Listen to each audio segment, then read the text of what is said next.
So Abraham comes along, and he, as the father of the nation of Israel, meets Melchizedek, which is higher than him. Right.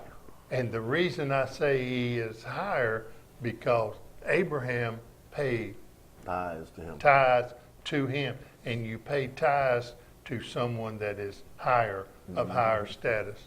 At the same time, being Abraham was the father of Israel, that submitted Israel to Melchizedek Come on. also. That's right. It wasn't just him submitting himself. If he was the father, he was submitting the entirety of Israel through that act to Melchizedek.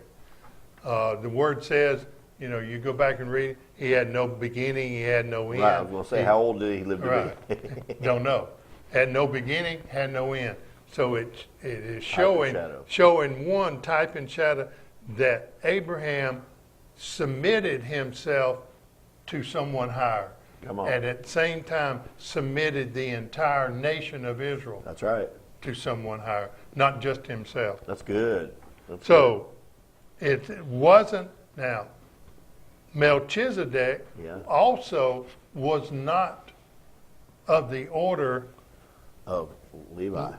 How come? The tribe, the Levitical priesthood had not even been set up at that time.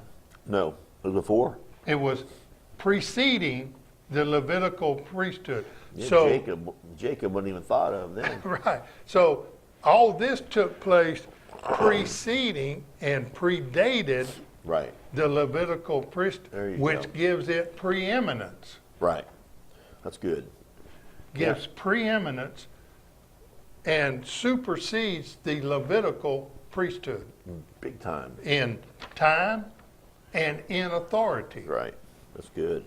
Cannot have the Levitical priesthood cannot supplant the Melchizedek priesthood because it came after. Mm-hmm.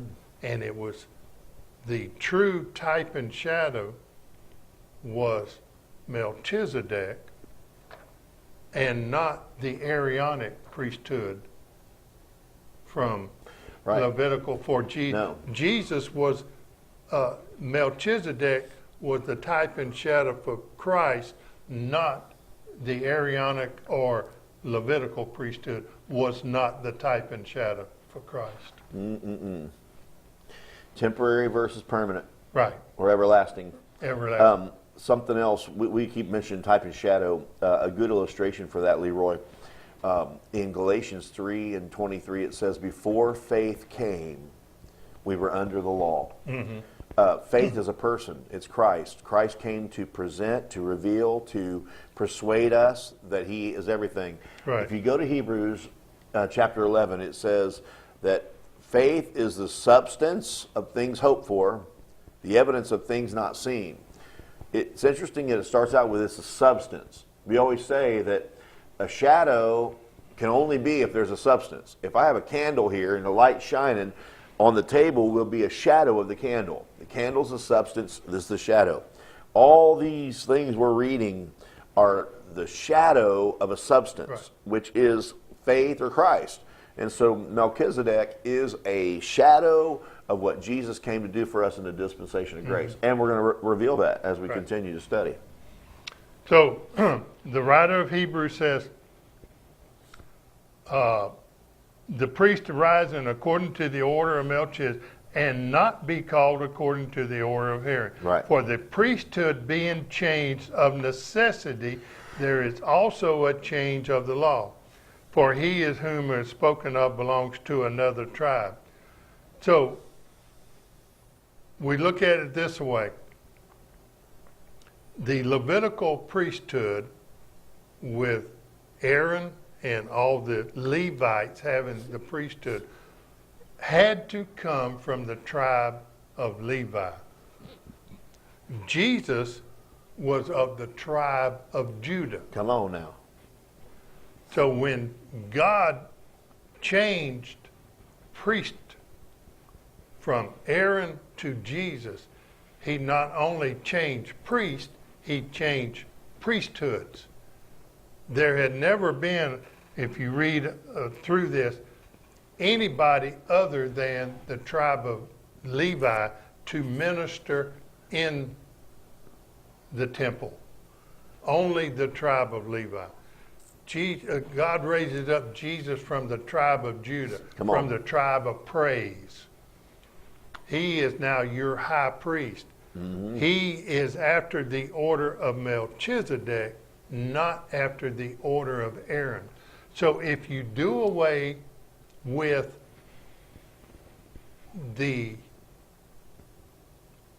where the priesthood came from, you also do away with everything that was associated with the old priesthood. Right. That's right. You do away with all of the substance that associated with the old priesthood. Now you come to the substance of the new priesthood, which is Christ, which is the tribe of Judah. That's right. That eliminates everything that was associated with Aaron and Levi. It goes back to Melchizedek, and where Abraham offered sustenance to Melchizedek, denoting that the nation of Israel and everybody now has the substance of what used to be a shadow. When we look at this, if we can understand the difference between the two tribes, and we can accept the priests coming from different tribes, then we have to accept, in my mind, that everything associated with the old order has to go away. Is that right? Yeah, because God quit using it. He set it down. He laid it down like an 8-track player. He just said, okay, you did good for your time, but it was a temporary time over here. It's like the old light bulbs according to the LED bulbs that just keep going on and on and on and on. You know, we got to realize that God had a plan, and the shadows and the types were just to give us a little inkling of what it was about to be. But now we're in the life of it's here. We're living in that dispensation of grace. And some interesting note. Did you know when Jacob was blessing his 12 sons, when he got to Judah, he said, Judah, you are called, and he laid his hand on him and he said, you are called the lion cub. But at the other end of his tribe comes Jesus, the Lion of Judah. The Lion of Judah. So he came from the cub to the full lion. To the fruition. I love that, man. Yeah, because he is the high priest. He is we'll say he's our high priest without even knowing what he does. that priesthood were changed. That's right. And realizing that we've gone from a Levitical priesthood to a Melchizedek priesthood. Now, the writer of Hebrews says something else. Why would he change? Why change priesthood? Oh. He says, for on one hand, let me find the command, but according to the power of endless life, there could be the Levitical order could make nothing perfect because of its unprofitableness, for the law made nothing perfect. On the other hand, there is bringing of a better hope and better covenant to draw nearer to God. He also says that you are a priesthood forever. You are a priest forever. Now, think about forever. Most of the time, when we think of forever, I think of going forward. But that's not forever. That's only half of forever. Sure. Forever goes backwards also. Sure does. So if he's been a priest forever, I made you a priest forever.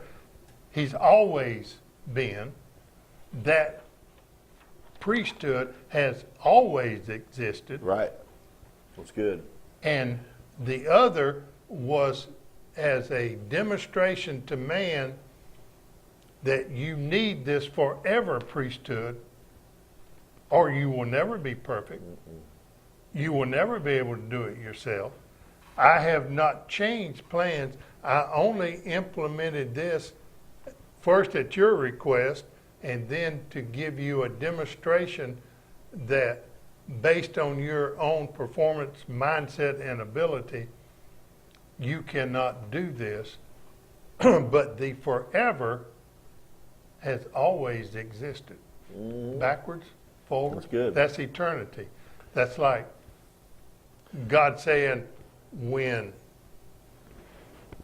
Peter says that Jesus was crucified before the foundation of the earth, that's forever. Always has been. Always has been. Man has always has an atonement. We should never have the mindset that I don't know if God could forgive me. I've heard so many people say that. Well, you don't know the things I've done. I don't know if God has forgiven me. That's the fault of the modern day church in not pointing out that God's atonement has been forever. That the atonement for our sins had already taken place before we ever asked or received. Absolutely. It's always been there for us to receive. It's not something that Jesus had, well, let me think about this for a few minutes. I don't know whether I want to or not. Well, he did this, he did that. No, the atonement is not something that God has to decide whether or not he will do or not. The forgiveness of our sins is not something that Jesus has to decide. I don't know if he's got enough plus marks or not. It's something that has already been done.